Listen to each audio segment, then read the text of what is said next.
എൻ്റെ പേര് ബിനു, വീട് ഇരിഞ്ഞാലക്കുട. നമ്മളിൽ പലവരും എക്സസൈസ് ചെയ്യുന്ന ആൾക്കാരാണ്. ആഴ്ചയിൽ 1-2 ദിവസം നമ്മൾ ചെയ്യും.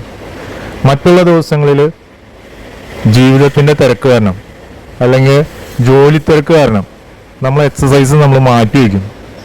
പക്ഷെ മറിച്ചാണ് നമ്മൾ ചെയ്യേണ്ടത്. എത്ര ജോലി തിരക്കാണെങ്കിലും നമ്മൾ കുറച്ച് സമയം എക്സസൈസിന് വേണ്ടിയിട്ട് നമ്മൾ മാറ്റി വയ്ക്കണം. നമ്മൾ എല്ലാ ദിവസവും എക്സസൈസ് ചെയ്യുമ്പോൾ നമ്മളുടെ ബോഡി ഭയങ്കര എനർജറ്റിക് ആയിരിക്കും. ബോഡി എനർജറ്റിക് ആകുമ്പോൾ നമ്മളുടെ ഇമ്മ്യൂണിറ്റി പവർ വർദ്ധിക്കും. ഇമ്മ്യൂണിറ്റി പവർ വർദ്ധിക്കുമ്പോൾ പല അസുഖങ്ങളും നമ്മൾ പിടിപെടില്ല. പല അസുഖങ്ങളും നമ്മിൽ നിന്ന് മാറിപ്പോയിട്ടുണ്ടാവും. എനിക്ക് ഏറ്റവും ഇഷ്ടപ്പെട്ടത് സൈക്ലിംഗ് ആണ്. ഞാൻ എല്ലാ ദിവസവും കുറച്ച് സമയം അതിനു വേണ്ടിയിട്ട് സമയം മാറ്റി വയ്ക്കാറുണ്ട്. ഇന്നത്തെ ദിവസം വളരെ തിരക്കേറിയ ജീവിതമായിരുന്നു. എന്നാലും കുറച്ച് സമയം അതിനുവേണ്ടി മാറ്റി വയ്ക്കാൻ എനിക്ക് കഴിഞ്ഞു.